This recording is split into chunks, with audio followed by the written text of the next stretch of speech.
Where did William go? I need to get my people. That's William. As soon as he gets in, you can do it. There he is. I think they're past. You guys are. So this passing. one's going to be a past. Yeah. So I'll just get William. Don't Pass the mic. don't dive into your story so deeply that you forget you're like. Or you're like, what is this shit? Pop it. All right. Okay. So if you all want to join me. Hi, everybody. Is this thing on? Yeah? My name is Melissa Wallen. I'm the Director of Exhibitions here at Oolite Arts. If this is your first time here at Oolite, just a little bit of background about who we are and what we do. We're actually celebrating our 40th anniversary this year, but we're an arts organization, nonprofit, that really helps artists make art. So we offer free studio space, travel opportunities, grants, amongst many other things. And also, we create platforms for exhibitions. So we're so excited about our current exhibition, which runs through this weekend, called When One Becomes Two, One is Two and Two Are Many More, curated by Gean Moreno, who joins us here. And Gean is the director of the Art and Research Center at ICA, as well as clearly an amazing curator. And he's joined today on this panel with artists that are featured within the exhibition. So we have Barron Sherer, Jillian Mayer, and William Cordova that'll be joining us to speak about really these sort of alternative art communities which have surrounded the history of Oolite and kind of examine how are they built, how are they sustained, and why do they really matter when you're building sort of a community and an art scene. So I will go ahead and pass the mic off to Gean. So thank you all for being here, and thank you all for coming to enjoy this conversation. Yeah, thank you, Melissa. Yeah, thank you guys for showing up on a Friday. So maybe I'll just say a little bit about the exhibition so it makes sense. This panel doesn't feel like totally arbitrary. So when I was invited to the show to celebrate 40 years of Oolite, and I think my sense is that Oolite wanted an alumni show, which makes a ton of sense. But I thought, other curators can do this, right? And what I wanted to do was map a little bit the way ecologies get built, right? So you have an institution which is maybe the central spine, but around that, a series of,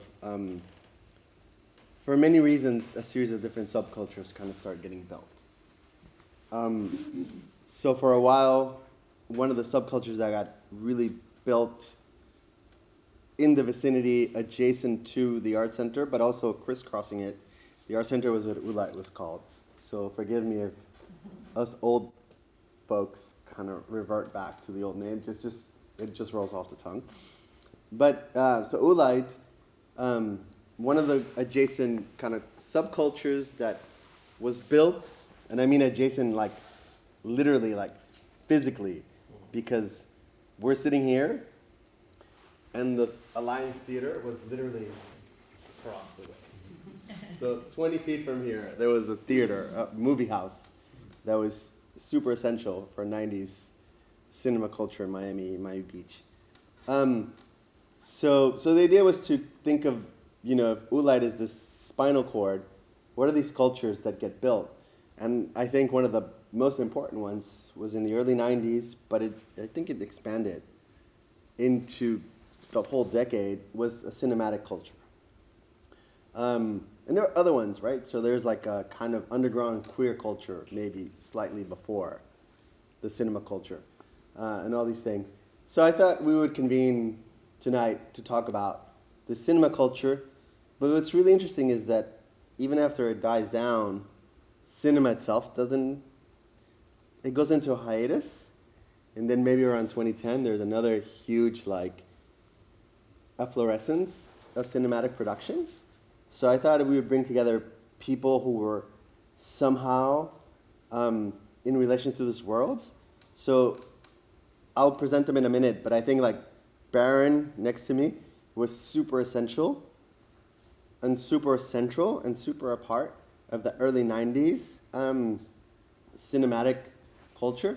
And I think William, at the end of the panel, is who is of my generation. I think we came just slightly right after, but they've laid the groundwork so much that we totally drew a lot of sustenance from that.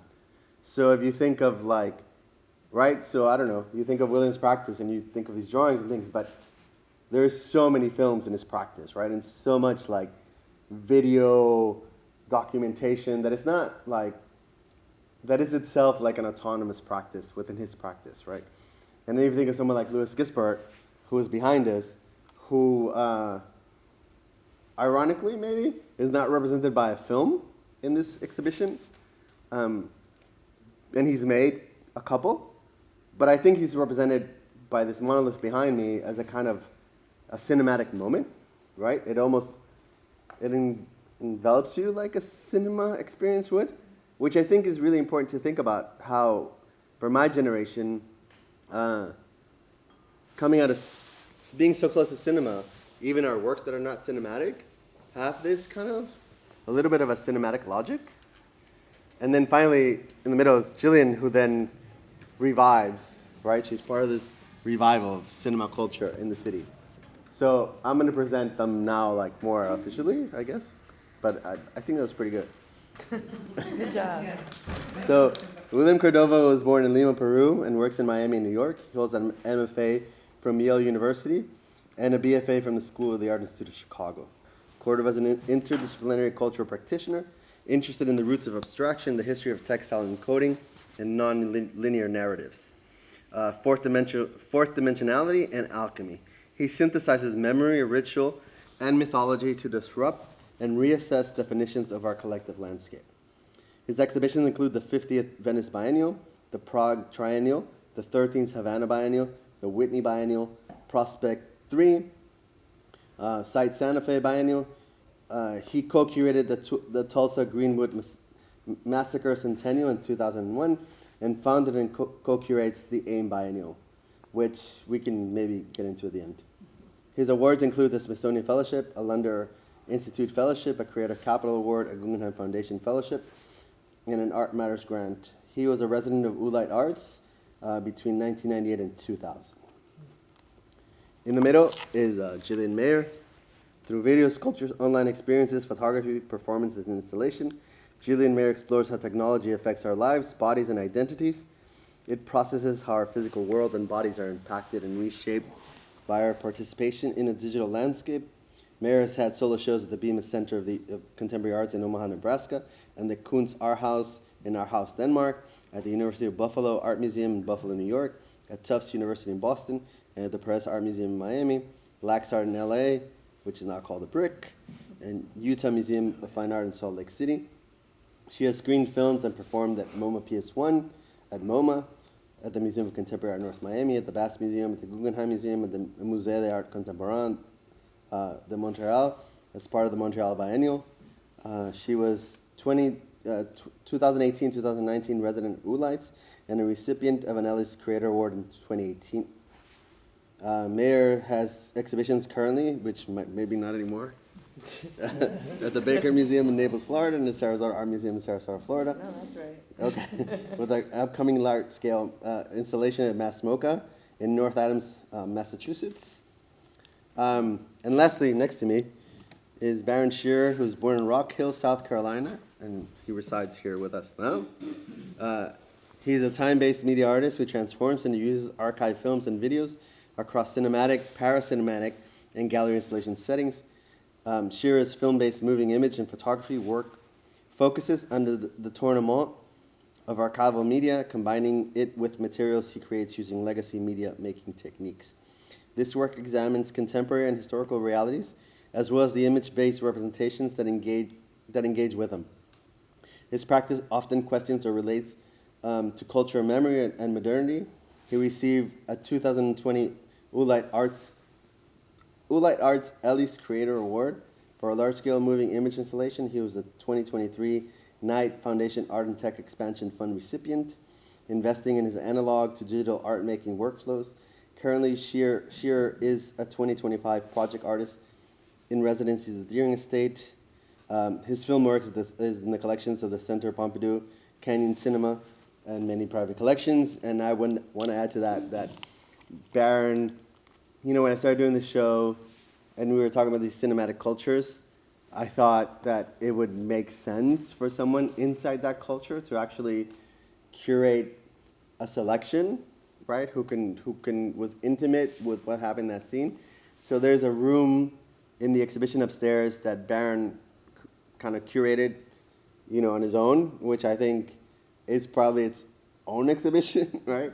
It's so rich. It has a number of films, and it encapsulates like a moment in time very kind of properly.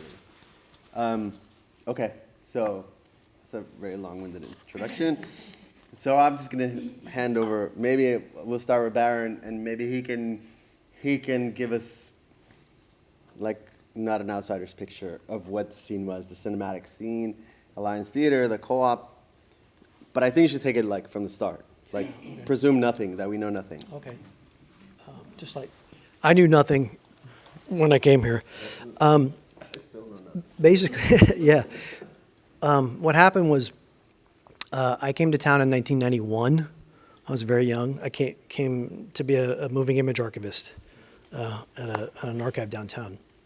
And didn't know where to live, so they said, well, where can I get an apartment? They said, go to South Beach, there's a lot for rent. So I ended up right here, Michigan and Lincoln, Michigan, and a block over from where we're sitting. And then they said, there's a movie theater over there. I said, okay, I'll go. And that's how the whole thing started. For me, the Alliance for Media Arts was the proper name. And they actually were kind of itinerant. They go all around town showing films at like Books and Books and the Gables and the Miami-Dade Public Library until they had a cinema right there.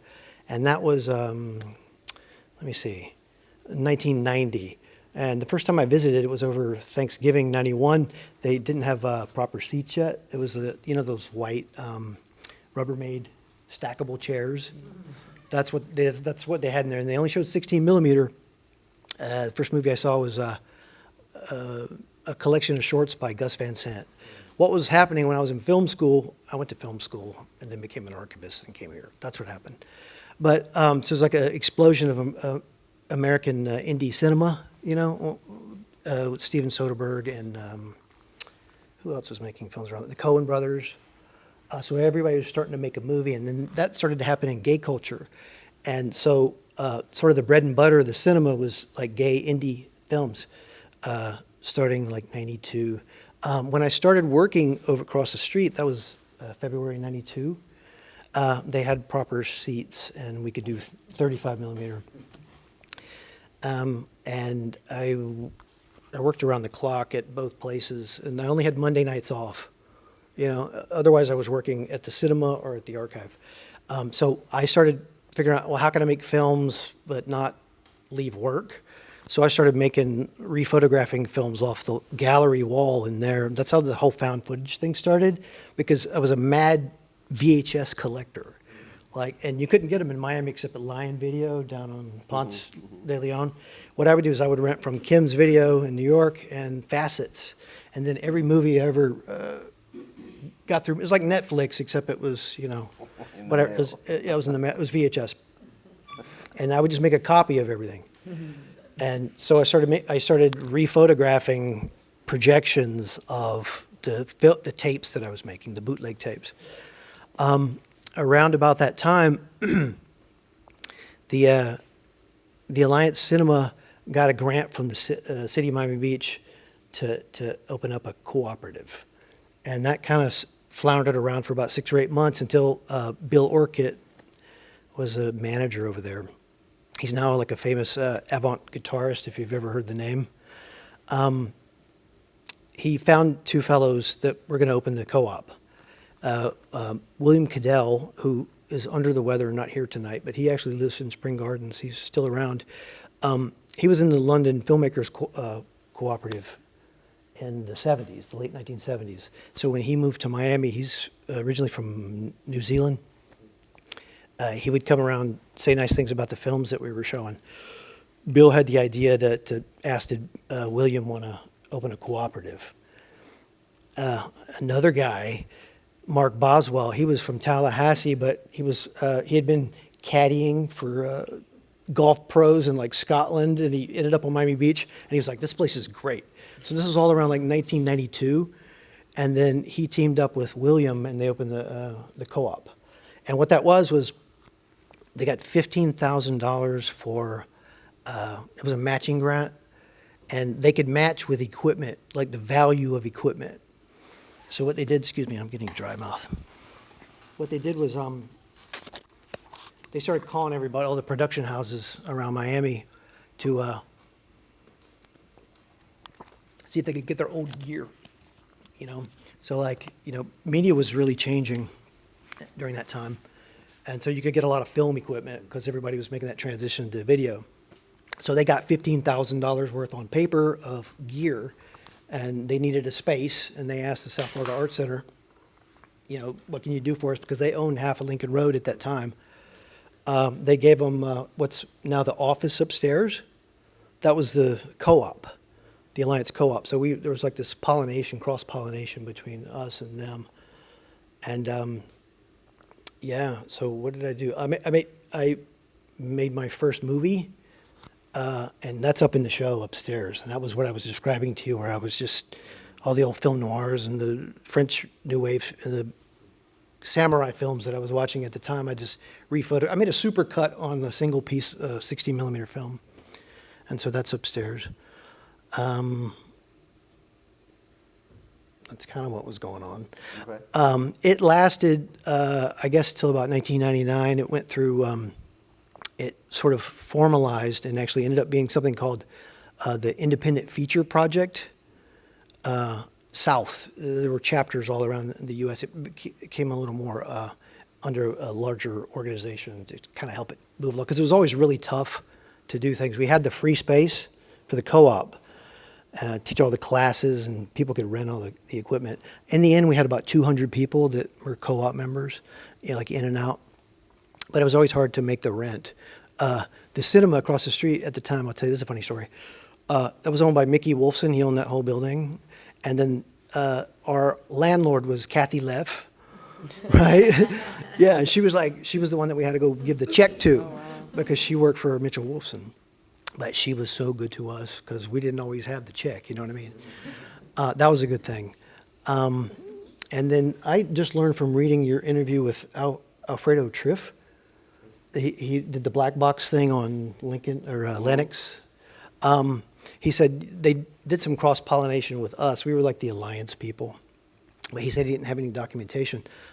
I've never met him after 30 years in town. Right? Yeah, but I did an installation for him out on the street out here. And what that consisted of was I had about a 15-foot loop of a guy in a submarine with a microphone. And he was kind of swaying like this. And it was a copy of a copy of a copy of a copy of the piece of film. And so what I did was this is not in the show.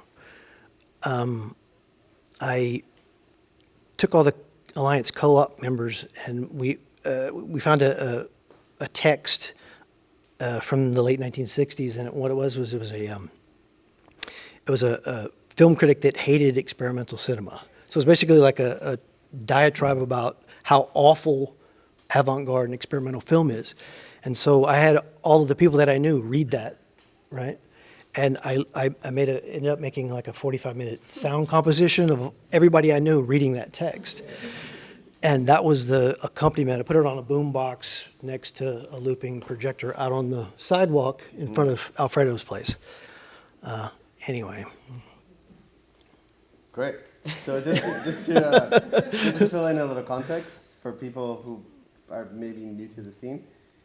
So Mickey Wilson is a Miami figure, a little bit of an eccentric collector of design. So the Wolfsonian on Washington Avenue is a museum. It's not his museum. It's an FIU museum, but it houses his collection. And Kathy Leff is a very dynamic, complicated woman, a very interesting woman, who is now the director of Bakehouse. And she's the one doing this initiative to kind of make affordable housing for artists on her block, and it's quite an interesting project. Lastly, Alfredo Triff is a philosophy professor. He was a critic for a long time, an art critic, and he did this project called Black Box in a gallery that used to be called Ground Level that was just down the street, and it was an Oolite space. And William and I's friend, John Espinoza, used to be the kind of gallery director, and he opened the space to many interesting projects. So I think this is correct, but I think the first Mark Hanford sculpture that you could ever see in Miami was at that space. The first Paul McCarthy video that was ever shown in Miami was shown in that space. And what Alfredo Triff did was they did this project called Black Box, which for a month they took over the space. And it was like this almost out of time Parisian cafe or something. I don't know where it came from. But basically during the day it was a coffee house and like a chess club. And then in the vitrine, 4 curators did 1-week exhibitions. So Tammy Katz-Friedman, maybe Amy Capolazzo. I don't remember the 4. But they did shows. And then there was like experimental musical performances, and there was a film thing. Like I saw Hitler, a movie from Germany there, which is 7 hours long. I was gonna say that's the first time I saw it. That's the only time I watched that movie. But so it was like this thing of, that was a thing that happened too. Just to fill in some things. And then, so I think with William, and I are from the same generation, known each other for a long time. And I think we share an experience of how we kind of wove in with the cinema culture. So I remember there's a project called Vortex Wednesdays at the Alliance. And that's where I saw all the new wave films, even the ones that were not on video. So I saw La Chouanneries by Godard when it wasn't really available in that movie house. So I don't know, William, maybe tell us about those times. Or how you crossed into them. How we crossed into them. Well, I came to the Alliance Theater, to know the Alliance Theater, in 1995. In the summer of 95, I made a feature-length film with Channel 7 camera people. It was a film called Bird in My Backyard. I wrote it and produced it, and we paid the Alliance Theater some money to screen it. That was my introduction to Alliance Theater, because I was living inland then. I was actually an undergrad in Chicago at the time. And so a couple of friends and I got together to do this production, and I still have the only copy, thankfully, available. And but then we jumped to late 97 when I came back to join Louis Gispert in Miami from Chicago.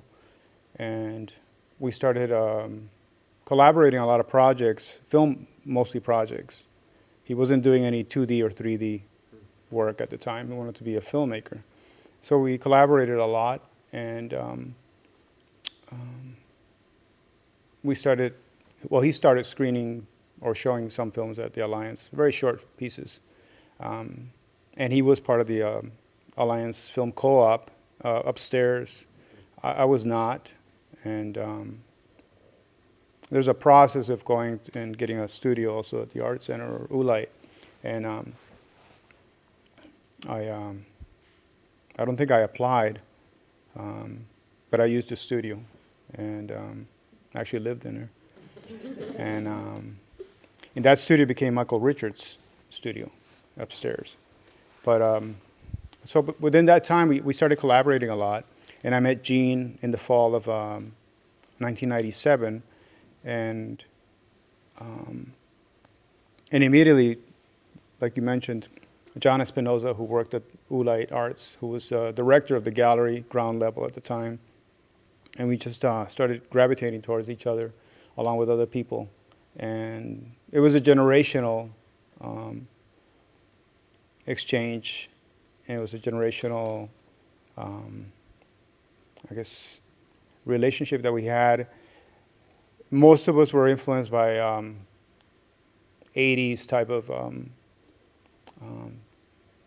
well, basically by the 80s. A lot of hip hop from the 80s in South Florida. I was influenced a lot by the music videos of hip hop, not other genres, but specifically South Florida made music videos. Just analyzing how they were made, or where they were shot. I was interested in the background as much as the foreground, because the background were often in my neighborhood or neighborhoods near my house. And the same for Miami Vice. I was always watching the background, how you could tell the history of South Beach by just watching those Miami Vice episodes and how it's changed and transformed. So I was interested in that. It's more anthropological observation of cinema or videos from the 1980s, but also the music.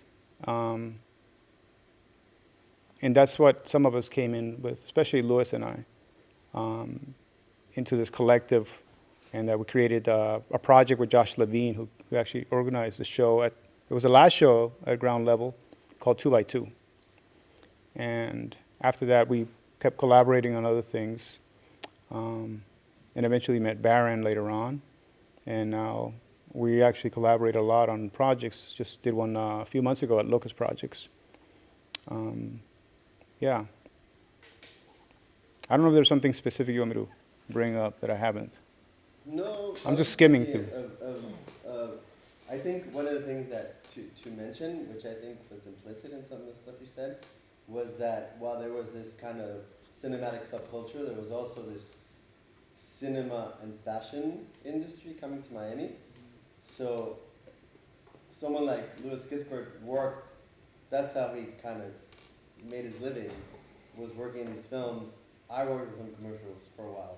So there was this weird also thing of where you would siphon resources from this industry that's coming in to keep these kind of practices moving forward or something. Yeah, absolutely. The film Upstairs was made with stolen 16 millimeter Fuji film, or I should say liberated. And we shot it right here in the front, 3 blocks. Yeah.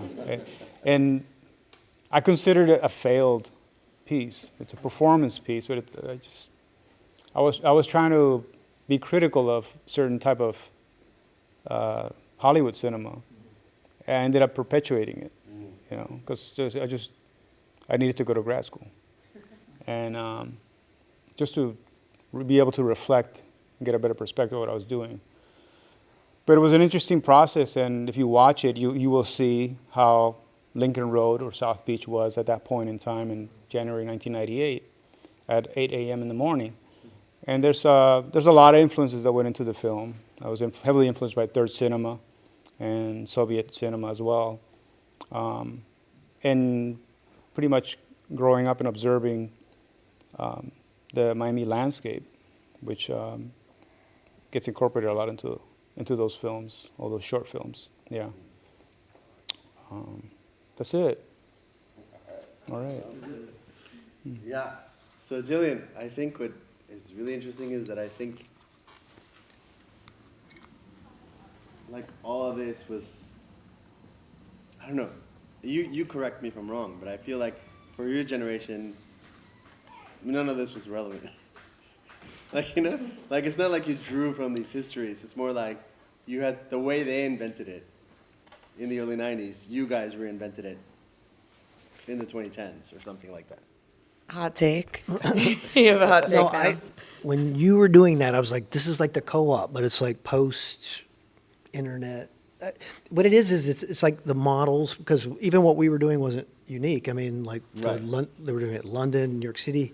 It's just like this collective thing where you get everybody together and just make the movie. But they were totally doing that. I was like, oh my God, it's like the co-op, except they have cameras that work, you know? Well, I have so many different thoughts on everything you're saying, and like, what should I say when I get my moment here? There's so many ideas raging, and I'd like to push back on that because no matter if you're aware of the current influence or the influence that came right before, all of this cultural movement stuff is all amalgamations of each other and like the response to it. So it's like we would have never done certain things had there not have been that energy from before. So maybe I wasn't informed on certain particular pieces that existed before I was making work or before I was more on the scene, but like the energy is there. And I will definitely say that filmmaking, especially indie filmmaking, is very run and gun, very, I would say wild, wild west, which is something that I usually say is very South Florida.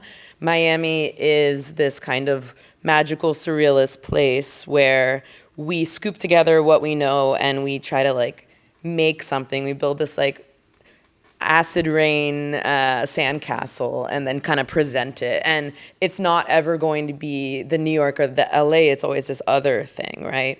So everything we made felt very Miami, but we just thought it was normal. And then when we'd get into film festivals and show work with like kids that had gone to good schools like Columbia or NYU Film, we were like, oh, we are different. And we used to like joke and maybe had a little imposter syndrome and be like, we're the turds in the punch bowl, or like we're the artsy people here, even though we're at Sundance. Like we would see those people, the other people around our age or demographic or in our shorts block, and we'd be like, oh, we are not them. Like they spent $12,000 on their opening scene in their short film. Our whole film was $3,000 and shot in someone's abuela's house. And like, I've learned so many hacks about like how to scrap it together. And I don't know if that's a Miami thing, a low budget thing, a first generation American thing, immigrant creation, magical mush, but like we just were this like ball of energy, I would say. And so I was part of, so I have an art practice. I started it off, I went to FIU, did like fiber arts and whatever. I have a degree. I just realized recently I had a minor in art history. I didn't even realize. I just found the diploma and opened it the other day and I was like, wow, amazing. Yeah, well, yeah. And a little sidetrack I'd like to share with you is I'm just recording an audio, and this shows up as that we're doing this whole film panel at Victoria's Secret, and I'm really excited about that. So I just like the kind of like mushes of everything and like the slop, basically. Yeah, so I met up with people that were starting this thing. They had this thing called like CCCV Fest, like 305, and they had kind of come from, they were New World School of the Arts theater kids and dance kids, and they had started this thing called Borscht, and it was this name that they didn't want it to be something that said Miami this or Miami that, or something that felt like trackable. So they had this one Eastern European teacher, so they named it Borscht Film Festival, Borscht Corp. So they had that going for a couple years, and I remember attending an event of theirs, and I had no idea what I was going to, and it was at the Tower Theater, and it was just like this cool thing, and everyone was young, and the movies were bad. And as I got to know them, they were like, we wanted to make films, but no one would play our films because they were so bad, so we made ourselves a film festival. And that's how it started building. And they started reaching out, and I responded to an open call. And my proposal was so unhinged that they didn't know if I was seriously a weird animal lady or if I was like kind of a young person that just pitched a funny animal talk show. I don't know which one I am. That's up to everyone here to decide if you know me. But that's how I became friends with them. And I met them, they rejected my idea, but I said, hey, I'd love to know more about what you're doing. I'm not really a film person. I never really thought film would be for me because I'm not from like a very wealthy family, and I understood that as a rich kid thing. When you speak about having cameras that worked, it was also the same time as the DSLR being able to record moving footage. So we were part of the Canon 5D and the Canon 7D time. And that's what really changed everything, the democratization of the equipment at a lower cost to get decent footage, right? And like this was good enough. And because it was technically supposed to be like a film still camera, but digital, it was Canon, so then you could interchange lenses. And then we also found out about other cameras that had adapters, so we could interchange lenses, and all of a sudden, the footage didn't look as bad. The generation right before us also was like the mumblecore kids. And if you're not sure what that is very, very boring. But it was this, I mean, sorry, that's an opinion and not like a fact. But as an ADHD member of the society, I thought it was a joke when someone showed it to me. I didn't know it was real. It's just people talking, basically. And it was like kind of this rejection of overproduced film like really tight scripts. It was like kind of like this, I would say like this kind of constructed improv of whatever, and people just existing. So Barry Jenkins, who you may know from Moonlight, one of his first films that became famed was something he made coming out of FSU, Medicine for Melancholy, I believe was the name. So like that was a generation right before me. So whatever, I teamed up with the Borscht kids, and I like worked craft services on their sets. So that meant for Lucas Leiva, he was making a short film, and it was a film that Terrence McCraney, who was the writer of Moonlight, had worked on with him. And it was a short film, and I cut up apples and made like tea, and I didn't know how to feed a bunch of people, but I tried. And we were shooting it in Liberty City and just jumping around wherever the film made sense. So it was kind of like on one film, you might be cutting up apples, serving food. On another, on like Terrence Nance's films, I was doing slate, so that scene one, take two kind of person. And then on someone else's film, I might be producing or calling someone's uncle to get the place, to the location. And then on the other, eventually I got the opportunity to direct, right? My first opportunity to direct, I directed a short film. It was 13 minutes. And it was Lucas Leiva. He rewrote La Jetée, which is Chris Marker, very famous film, very cliche of a like indie film kind of remake. But I had the opportunity to have an actor, and the actor was Uncle Luke from Two Live Crew, who is currently running for mayor of Miami, and I guess wanted to get the art kids vote or whatever that meant, like the kids vote, right? So he said, yes, I can give you 2 nights. And we were like, okay, let's go. So we like snuck into some studio, and we'd shot overnight, and we'd work all night on like pizza budgets. Everyone was like hungry and very scrappy. Like every shot that you think is a boom, which is overhead, is like us on a ladder holding people, like very adorably unsafe in every way. But like through that kind of run and gun style of filmmaking, it's how we got to Sundance a bunch of times. Borscht grew, we got funding. It became this thing that almost felt real. But when we think back, like I'm 41 now, and I was in my late 20s, mid 20s on that. Like even a $2 million grant for 5 years isn't even what it takes to make a film that's a feature film like now. And we'd be making 29 short films, and several of them going to like Sundance or South by Southwest or like just popping all around. And it just kind of became this like, it was just like no one thought about it. It was just make, like almost like startup mentality, throw it at the wall. We'll find out if it's good. We're gonna put a lot of trust in people that are not filmmakers, artists that are first-time filmmakers, weed dealers, like that girl that was hilarious in your class. Like if you had an idea and it was not gonna cost that much money, we could try to make it. And yes, we had to say no to some people, but we said a lot more yeses to people, and it was so scrappy and so back-to-back, and we were so tired, and it was amazing. It was like summer camp, kind of, and we'd have on and off seasons where we'd try to catch up. And like everyone's personal lives were total messes. Like don't get me wrong, this was not a work-life balance of any sort. It was like maximum capacity. Like we were, kind of young, and we learned as many tricks as possible. Like half the time we would try to get actual film permits from the film permit office, but no one was there and it was like closed. So we realized that if you hired an off-duty cop for like $25 an hour and had him stand next to your set, you looked like you had proper permits, right? Because like this is these kids, right? And we were all quite young and adorable, but then we had these helpers and like interns that were even younger than us and like in high school. So like we'd be like, you go ask that person for that. And like, or like you tell them it's your school project. And none of us like dressed professionally or had money for clothing or anything. We were like we looked like we just came out of like a hurricane all the time. Like everyone was like so destroyed looking. So like we were never ever appearing as professionals of any sort. And that wasn't our MO either. Like we were just like, how do we get this done? What do we have? And like even I said like, okay, we like gave an opportunity to like the weed dealer. It was like, yeah, he wanted to make a film that took place in King of Diamonds, which is a infamous strip club here. And it's like where all the high rollers, a lot of rapper kind of people go.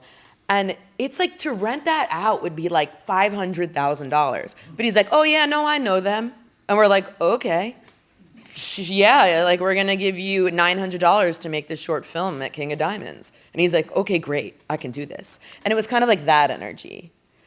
So yeah, like we would also try and screen the films at our film festival that we'd hold about like every year or two in unconventional locations in Miami. So we were at that, what's the name of that? The Freemasons?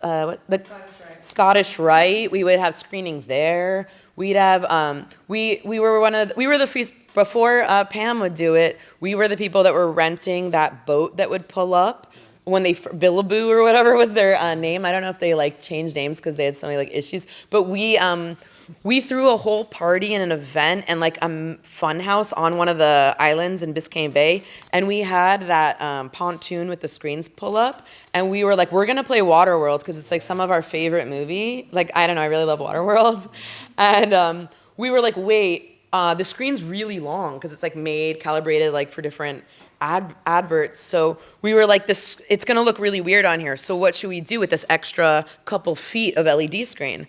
Oh, okay, we're gonna screen Waterworld, but we're gonna screen the cinematic release, but we're also gonna screen the director's cut at the same time next to it. But the director's cut's longer, so we're gonna speed that up. So like you just see this like crazy bizarro thing. So like so many of our projects or final presentations were so like bizarro, bonkers. Like we had so many shorts at one of the screenings at the Arts Center that were like, we need an intermission. People can't like hold their pee this long. So we'd have bodybuilders just come out and start flexing, like just like hunks. Like us like indie film nerds would never be because we were so like decrepit looking and like so. And we had Pollo Tropical for our sponsor, so we all stank of like nasty or sweet plantains. Like we had LaCroix before LaCroix was cool. We couldn't even smell the drink at a point. Like it was just like we had all these like these electrolyte energy drinks, so we were all like frizzled out. But like it was just amazing, you know? We stole as much as we could. And we like leveraged any opportunity or anyone's connection. And like I know I'm actually like getting really excited talking about it because like that's the energy we brought to it every day. There were no days off. It was like a big calendar of like, oh no, this is coming in 44 days. There's 16 films here that haven't even shot. 10 of them are in some type of assembly of an edit. What do we do? And like and even in times where we were picking out which films were going to get greenlit or not, like we would have these crazy votes with like 13 people sitting in a room for 2 days. And it was just like, we'd even pick people that were like, we'd have like an intern here, someone's grandma who did theater in The Hague over there, like everyone arguing. And if there was a film that didn't make it to the top 10 of the votes, if you were like super passionate about it, you could advocate. We'd have like a sudden death round where like which ones didn't make it to the top 10%, but you really love. And it was like, then we'd be like, why do you love it? And they'd have to like get up and pitch on behalf of a project. They may not even know the filmmaker, but like they'd pitch. And then it's like, okay, well, what are you doing now to get this done? Will you produce it? Will you do this for that? And they're like, yes, I'm going to produce it. And like, that's how we did it and how we chose. And it was like, people called us cliquish and all this stuff. And I'm like, you have no idea how insanely democratic to a health issue it was. Because we'd fight to get so many films made because we're like, that could be cool. That could be cool. And like even now, films that we had shorts of or we were able to like help with the financing and the finishing funds of, which could have been like $500, or even lending them a computer, Neon is still trying to decide if they can get it done. Like Neon, the film company. You know, we had A24 looking at our designs for our clothing and our merch that we were making to a point that A24 wrote us a letter about how they didn't get influenced by our designs on one of their shirts. Like it was like we were kind of like this weird little thing that was starting. We were able to get it like secure places. We did Lucas and I did a Time Warner incubator to develop that talk show that I got denied from. And when I applied in 2009 to them, they thought I was crazy. But in like 2019, we used Time Warner money to make it. We used creative capital money also to float our films. Like we got a creative capital grant. So it's like whatever we could do to push it forward and to get as much done as possible. We turned one of our Borscht shorts into a TV series for MTV, and we just would hire each other to work on it so we could save money to buy a Blackmagic. And it was just like, okay, now everyone needs to learn how to use this because we don't have money to hire a real cinematographer. And that was always like the ethos of it. Like, what can you handle doing? Because you're going to do it in 2 weeks from now, so please get decent at it.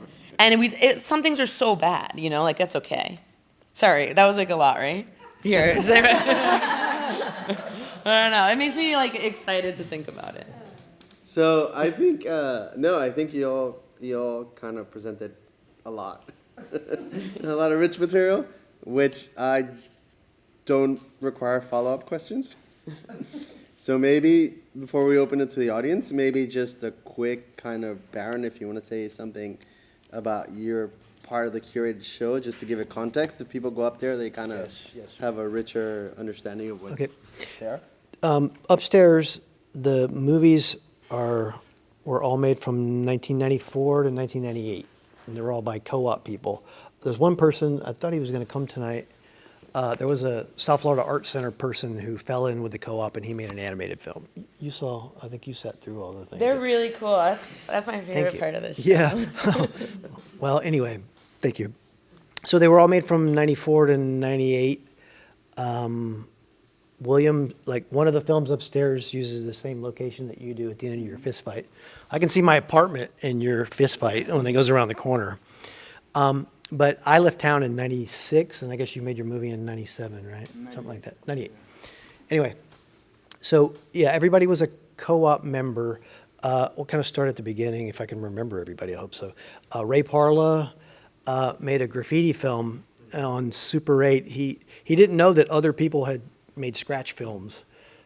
He figured that out later. But what he did was he was documenting graffiti walls all over Miami, and then he did sort of graffitied over the documentation. Right. So that's a very amazing film. He added music to that he checked out records from the library. You know, there's a lot of weird like theremin records and whatnot, and he would just drop that in later for like a video edit. What else is next? There's a film in there. This is the most polished person that ever came through the co-op. He made a movie. He basically got a lot of free labor from all the co-op members, and he made a really polished, kind of like if you're going to make a film for like a show reel, do you know the Cheeses film, the animation with Adora the drag queen? She played like a mother. And that's nice in that the whole crew is like all my friends. I wasn't involved with that. Yeah. Were most of the films or all of the films made with Super 8 and 16 millimeter?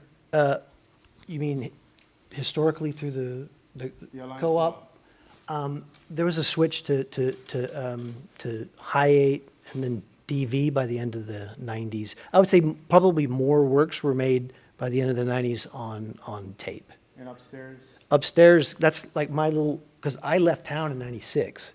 So that whole show, some of these films were shot around the time that I was here, but was finished. Mark Boswell left. He was the guy that founded the co-op. He started teaching at San Francisco Art Institute. And Well, then, the reason I ask is because I'm not sure people's knowledge and awareness of analog and digital, yeah, and how difficult it was to get analog, or how costly right. it was. Yeah, it was hard. It's a big changeover when you started using Right. I8, which is not digital, but it's... Yeah, I mean, I personally was only ever interested in the film because I started in film school. That's what we used. Right. I didn't learn video maybe till 2000. Okay. You know, so I had a whole, that's all I knew how to do, like handling the film. Right, 'cause today you could shoot a film with your Yeah. camera. Well, yeah, but you know what? It's a lot easier today to shoot analog that it ever was back then. Because I mean, I still do it now, where like all my stuff I shoot on Super 8 and 16, I'll have a digital intermediate where I get everything scanned. I do my, whatever my magic is, and then I just output again to film, you know? I'm thinking about the cost of the cameras, Oh, equipment. well, film the stock. analog stuff in the 90s was hand-me-down. Like I said, like all this stuff was just, they were on the phone calling saying, what do you got, you know? And people was dumping that stuff on us. We just use stolen equipment. Right. Yeah, That's one way to do it. yeah. Or like buy and return it. We would. Oh, yeah. We were like psychotic with it. We'd get flagged because Right. we'd do it too much. Huh? Best Buy. Oh, thank God, Best Buy. I also think like it's cool to think about the films that, if everyone can think about a Florida film that they really love, that like changed them in a way. And like I'm just thinking of Florida films that I love. I love Kelly Reichardt's River of Grass. That was really like informative. Even Amy Simons' Sun Don't Shine, which is not as popular, but she like works with Soderbergh all the time now and shows up in a bunch of Borscht films and made a Borscht film. Also, Adaptation. The Man from Harlem. It's made in 1977, and it's considered a black exploitation film, but it's probably one of the last, because most of that ended around 75. And we shot in North Miami, and parts of it was shot in North Beach, but most of it is along the 125th Street corridor. So you can, if you watch it, you can recognize a lot of the architecture, which hasn't changed that much, just the businesses. But it's a really interesting film. Yeah, historically, because of the location it was shot. That's a film I saw early on, and it influenced me a lot. But I don't think it's very well known in today. Doesn't like Kevin Arrow have that footage of, or like maybe the filmmaker that saw like Scarface getting shot, and he like, or like I don't know, like not the no, professional. What is it? I don't know this, that they shot the making of the film? Yeah, he saw the scene. Somewhat like there's an artist, and I think Kevin Arrow's the one who showed me it. But like a filmmaker saw them filming another movie on South Beach, so this filmmaker grabbed his camera and like shot them filming the other movie from like a South Beach window. Like I kind of think like Miami's so funny and like weird. And, You know like, what? I it's, tried like, to do that when they were making a Sean Connery movie where they were going to jump over the old causeway. Used to be a drawbridge, you know, on MacArthur by the Herald. I don't know. So me and my friend, one of the co-op guys, we found out that they were going to open the drawbridge and a car was going to jump over. We were going to get out on a rowboat with a Super 8 camera and try to get that for our movie. Sean Connery? It was called Just Cause. Sean Connery played a You meant a James Bond film. no. He played a Miami Herald reporter, and they had a big car chase on Collins, and when they were going across the causeway, they jumped over. But we were trying to figure out, because they would publish where all the filming was going to be in the newspaper.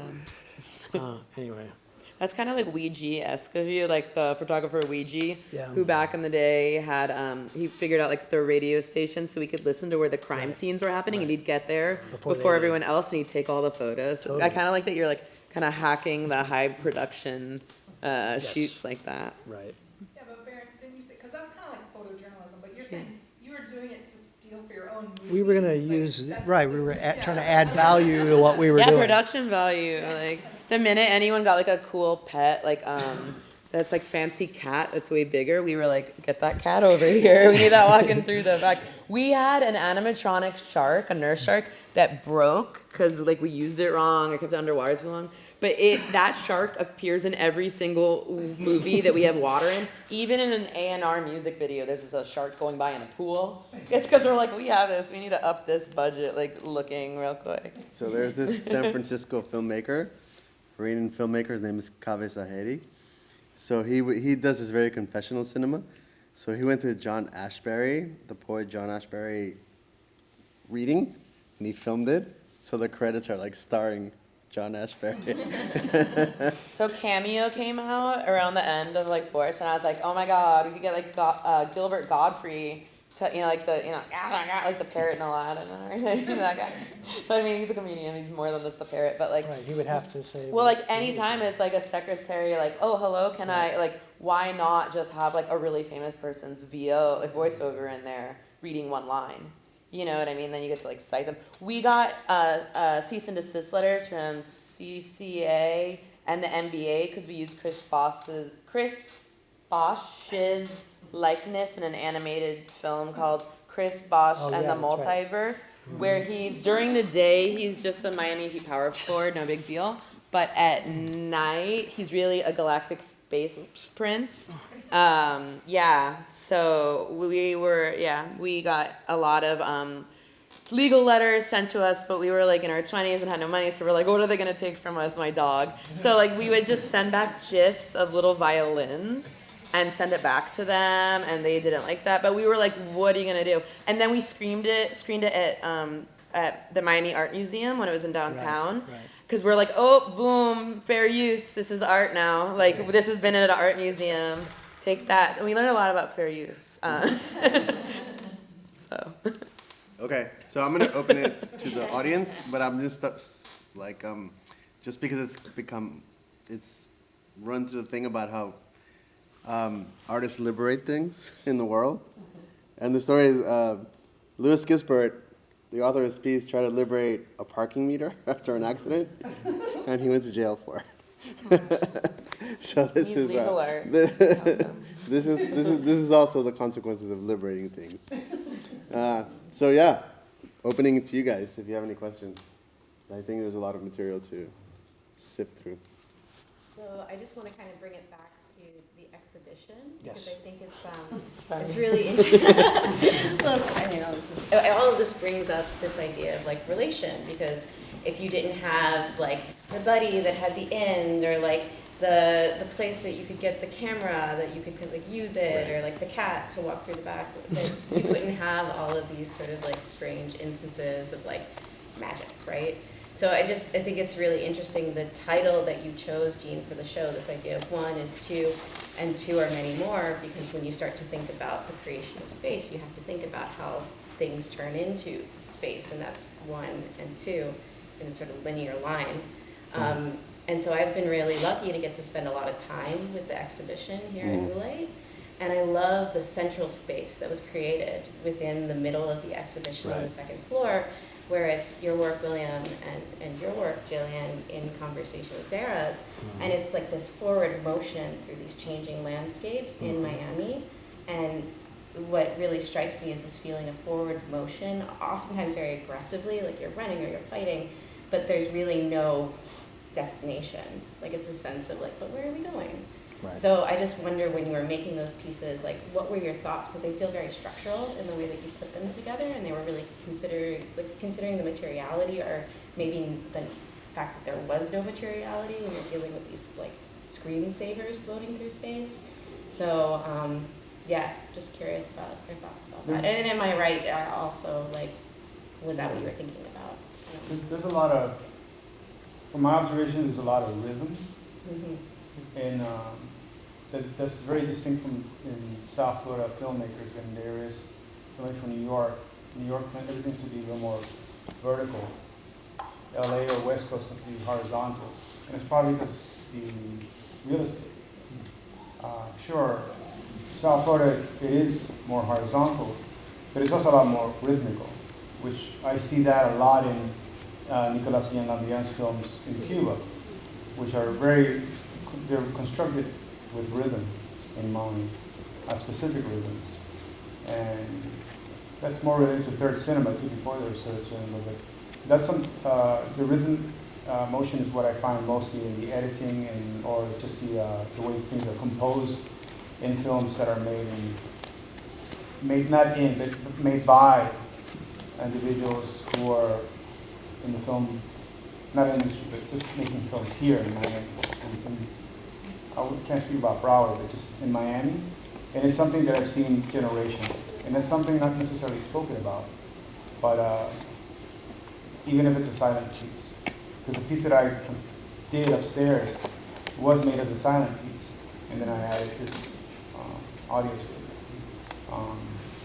So I wanted to bring that up because you brought up about what is the difference between, you know, people making films in Miami, New York, about competing. Yeah, it's irrelevant, kind of, right? Yeah, and it's I always find a distinct feature which is rhythm in any Miami-made or South Florida-made film or video because of the environment that we grew up in, because a lot of it is informed and shaped by the Caribbean or Afro-American, and even if it's different genres of music, it's still there because it's part of the communities, you know.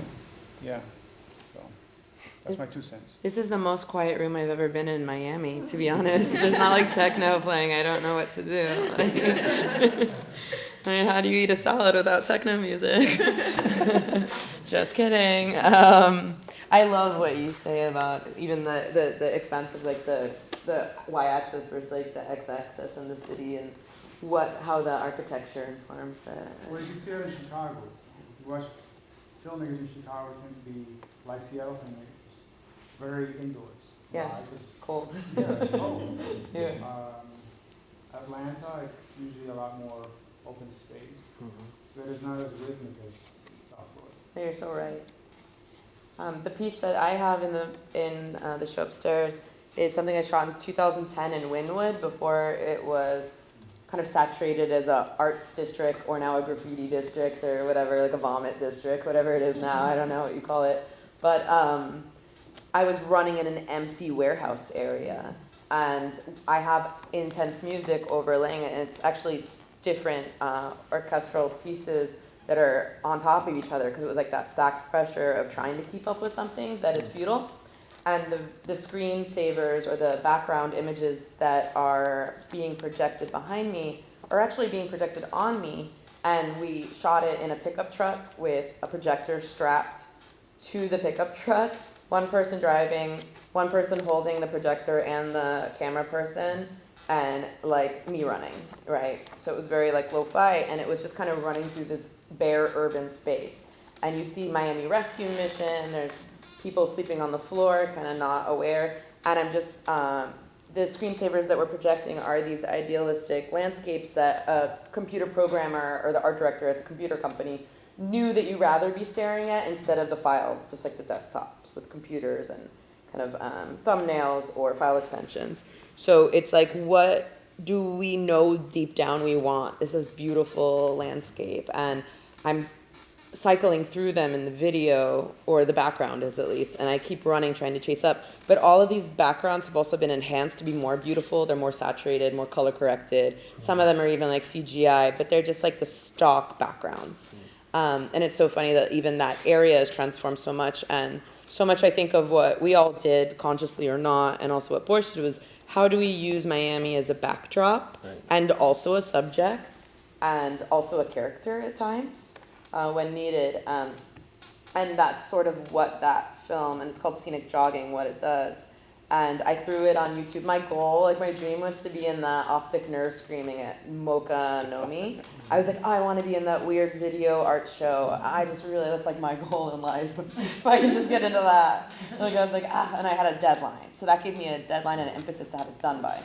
Then after I got in, I was like all excited. And then we threw it on YouTube, and then YouTube had a contest with the Guggenheim, or it was a creative YouTube biennial, whatever, and like 25,000 people applied or whatever, and they picked 25, and they picked me, and I was like, wait, what?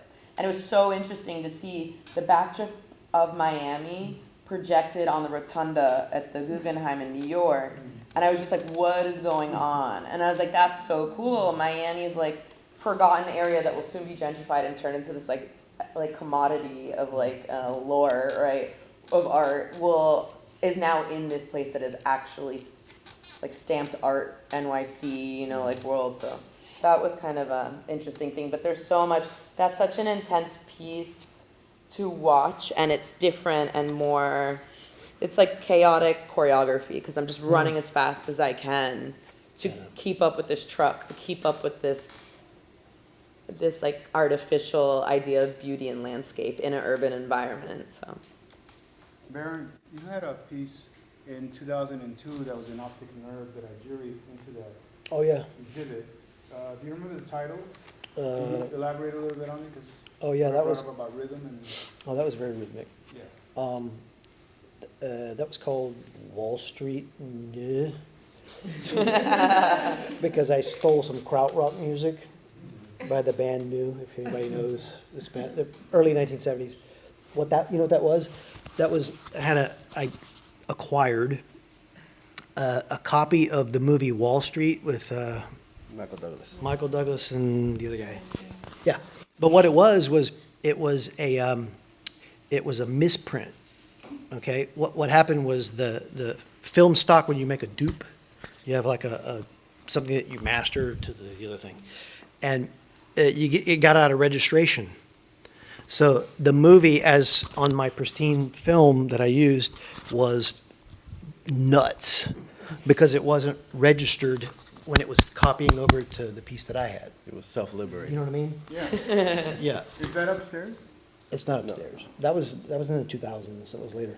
Anyway, so yeah, that movie was just basically, I do that a lot. I have a brand new work that's also like I'm doing an art in public places project where my Bolex, you were over there. I'm documenting an old hospital for art in public places. They're gonna knock it down. It was built, poor people's hospital in the 30s, WPA kind of thing.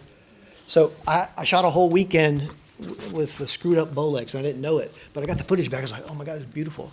So what I did was I just made a movie out of the mistake, and that's what I did with Wall Street.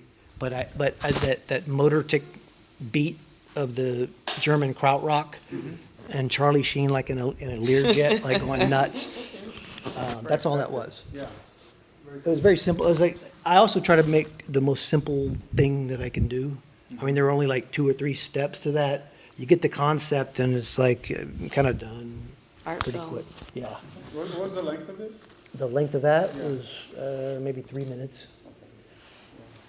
I'm glad you remember that. Nobody ever talks about that one. I like that too. I have so many questions, but I'm picking One. one. I've been One. like, thinking about which one I can ask. William, something that you said stuck with me. You said that you consider the project upstairs a failed project when you completed it, and that it was like this replica of what already existed. How do you feel now about it and looking back? Because so many of the works are looking back purposely, for celebrating 4 years. How do you feel about it now?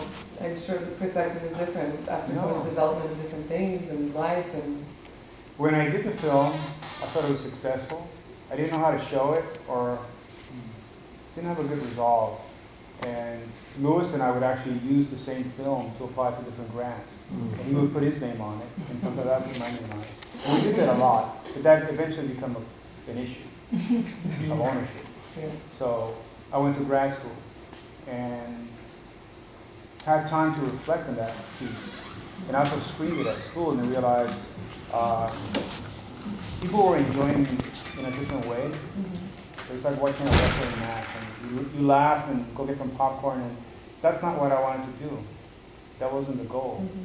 And I did that with a photo project that I also worked with Louis. It was called El Papito, and it was very misogynist. And this film was not that, but it was just perpetuating violence and creating entertainment out of it. And I wanted to challenge that and shut it down with my work. So I don't show it. I show it to students to show the difference of what I did that failed and why it failed, to me.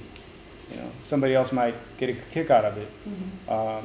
That's fine, but I don't want to do it as part of my practice. That's not the direction I wanted to go. So when Gean asked, I said, yeah, you know, in this context, it's okay. And we can also speak about it. Yeah. But I also thought about it as a historical piece because there's one member in the film who's now a professional runway model. And he's a friend of mine from high school. And he's in the film. And my 2 nephews were also in the film, little kids at the time. Yeah. So, but besides that, yeah, that's why I consider it a film.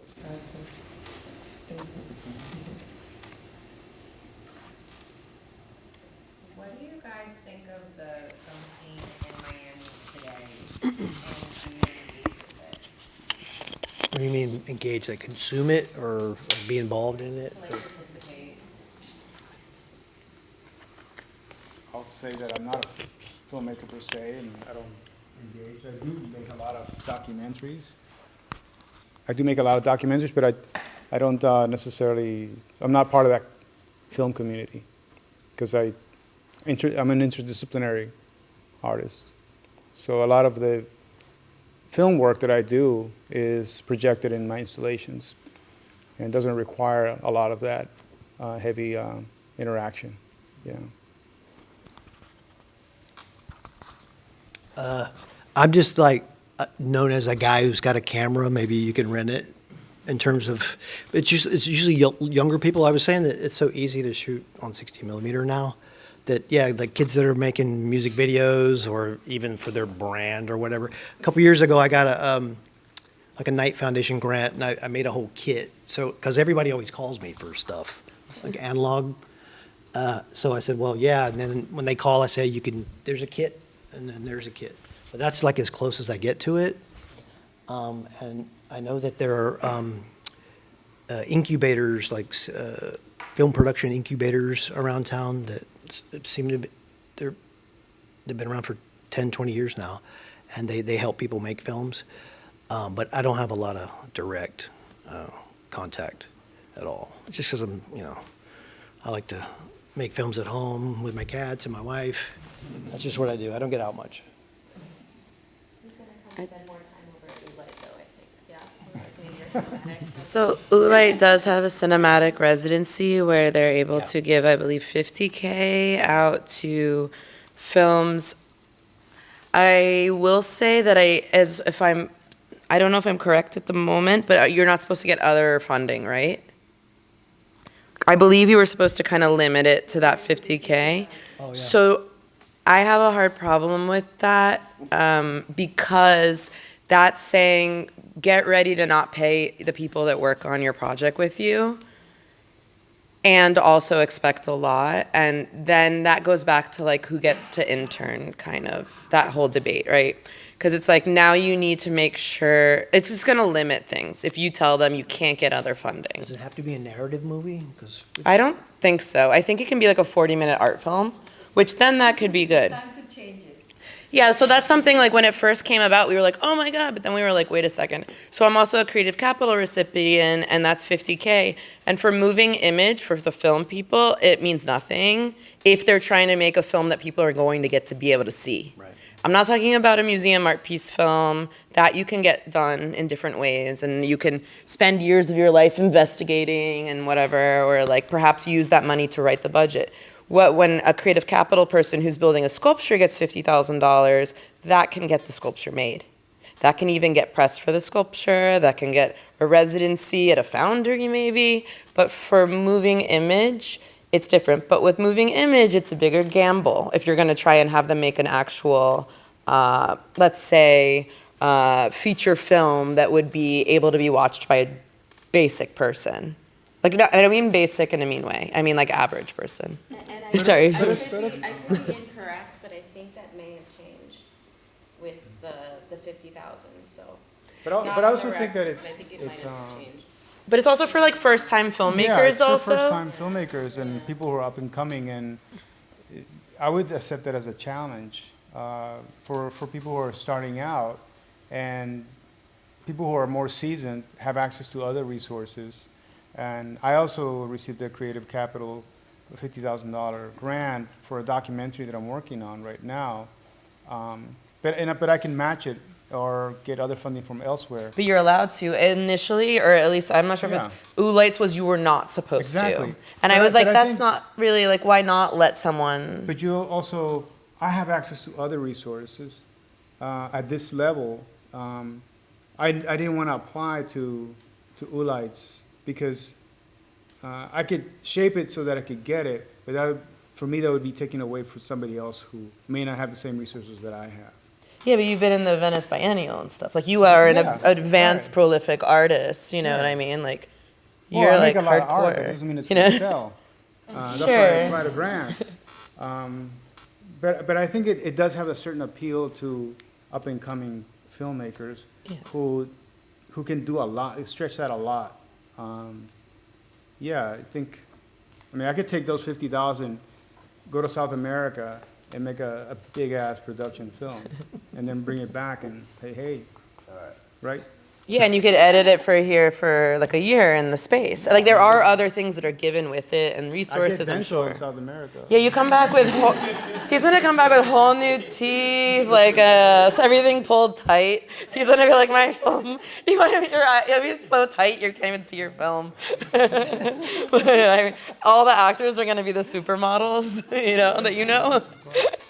I mean, like 50K is 50K, but like that's still great. Don't get me wrong. Any of us would love, I'm sure, in this room to play with that. But it also sets you, depending on the type of film you're trying to make, it sets you up for a certain outcome.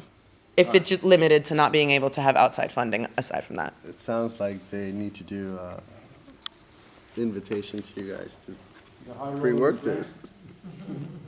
But I think we're done. No? I got one more. Oh, Jillian, are you still making films if you had the same speed that you were in Bush, or do you have fewer projects? are you still making films? Maybe still. So I have some film ideas. I don't make the crazy amount that I used to make. They were way more internet reactive. I stopped making films when TikTok started, if that's something, I don't know. I kind of wanted to sit back and see what would happen and see how the young kids would iterate in quick response to the hyper receptiveness of everything. I like to make things that were a bit more critical and kind of playing with irony and satire in it. And it kind of just, I think the wave hit so quickly. And I was burnt out from making films. I wanted to hold things. I was missing tactility, and I was a physical artist originally. So I jumped hard into sculpture and sort of, I don't know how you say, formed extensive sculpture practice. And the 2 institutional shows I have up right now are sculpture-based. There have been different video components. I am looking forward, and I might have an opportunity to work on a feature film, but now that's a new type of fear, right? Because it feels things when you're iterating a ton and fast and throwing it all at the wall, there's less responsibility in me to have to entertain and hold the audience. So it's scarier, I'll be real, it's scarier to make a feature film, invest 2 years or 3 or 5 or 10 years of my life in one project, loop in people, beg for money from everywhere, kiss butt to executive producers, apply to different labs. It's hard. And I know a lot of amazing films that have been stuck in purgatory, and that doesn't make me feel great. The film industry kind of crashed, especially the indie film. There's a couple of big films that get made every now and then, a lot of franchises, but it's just I kind of wanted to take a moment. But yeah, and I have some ideas for some shorties and some art vid films. But it's just I move differently now. I'm also 41 now, right? So I don't know if that matters. I figured that changes too, because just doing it all the time, you see how it gets burnt out. My friends have kids. I can't beg them to spend 5 overnights with me. It just changes what you can ask. And then also, you might have someone from 2013 being I interned for you and you never paid me. And you're like, wait, what? Literally, we had one pizza for 10 people. I can't believe any of us are still here. You know what I mean? But there's different responsibilities as a person in the community as you grow older. I'm also running a space called City State. It's next to Nina Johnson in Little Haiti, and that takes up a bunch of time. I'd love to have a more digital or film component to it, but yeah, I don't know. It's kind of what I need to what is it the importance to react to at the moment? And I don't know. Wait, do you make films? Yeah, documentaries. Oh. I was curious how the way that you collaborated with people has changed over the years too, from Oh, yeah. being in it for 10 plus years. Yeah. Do you have your people set already, is that the same kind of scrappy energy? Do you keep some of that the way that you I'm particularly scrappy. I don't think I could ever get rid of it, and that's how I get a lot done in whatever medium. And then there's some like young people at City State that like I've seen what they're doing, and I was like, wait, we should make something, and they're like, yeah. And it's just like it's more the stimuli. Like I'm totally stimulus reactive, like a parrot or something. Like what is shiny to me at this moment? Yeah, I don't know. And my friend's she started making a doc on me. I don't know how interesting it'll be, but Amy Simet's that person. And I think I was like, nobody wants to see this. But I was like, then I watch her little like dailies, and I was like, this is so absurd. Like, but it's just because it's like, I'm walking around in Miami being like this, that, you know, like, but it may be terrible. I don't know, you know. Mm-hmm. Cool. I think we close it there, no? It may be terrible. Probably will be. Thank you all for coming. Yeah. Our next exhibition will be opening on Wednesday, Yeah. February 25th. It'll be curated by Claire Boutel and Lauren Lawrence. So we'll have an opening, which I hope you can all come to. And stay connected, join our mailing list.